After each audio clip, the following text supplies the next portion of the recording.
So just wanted to show you guys the setup I'm going to have using this new battery I just bought. It's a 12.8 volt 100 amp hour.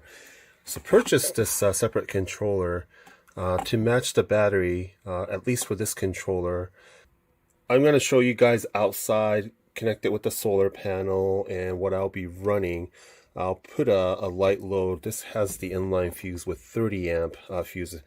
This setup right here came with the 40 amp, but I wanted to be extra cautious, especially for what I'll be using, so I put 30 amps instead. So I'm going to take this outside and show you guys what the setup will be like. One thing I wanted to show you guys too is how light this battery is. 23 pounds, and this is bigger than my SUV's battery that weighs, I don't know, 40-50 pounds. So when I first picked this up, I'm like, oh my gosh, it's really lightweight.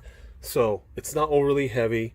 Anyone can lift this with their one arm and be able to set it up. So all right, so I have my solar panel here that I'm gonna connect to show you guys. Okay, now it's indicating that it is being charged, and again, this controller is PWM. As soon as I click this button here for the load, I'm actually gonna just connect a 12-volt light. So I'm going to turn that off first. And if I press this button here, the light would come on. So from here, let me turn this off. This 12 volt out, you could have a light switch. You can connect it to a 12 volt timer. You could also connect it to dusk to dawn switch. So, if you relay these wires to a light, and say you're going to use this like in your shed or your property, and you want them to come on at a certain time or come on when it gets darker out, basically.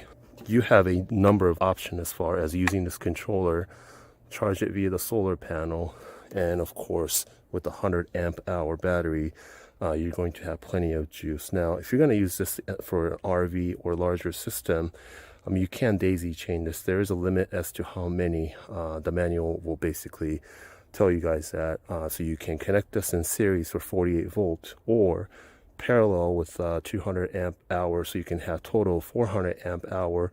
Depending on the system that you're using, you'll be able to link this together. And again, this only weighs 23 pounds, so it's nice and lightweight. So this will definitely give you plenty of power. It's nice and lightweight. Again, pick this up. 23 pounds, it really doesn't weigh much. So, and for RV and larger applications, I would definitely consider the 200 or the 300 amp hour battery. But for my purpose, this is more than enough for me to daisy chain certain lights and then sensors. It's made really well. So very happy with the system. I'm going to basically make a permanent fixture with a case and route everything with the proper controller. And of course, once I start wiring, I'm not using that type of light, but I'm using a different type of landscaping lights. Obviously, it's going to get buried into the ground once spring comes. But I wanted to, get started on this and then see how much power I need as far as the solar panel. Been testing this battery for the last 24 hours, and it seems to be running really well. So hopefully long term, it'll run great.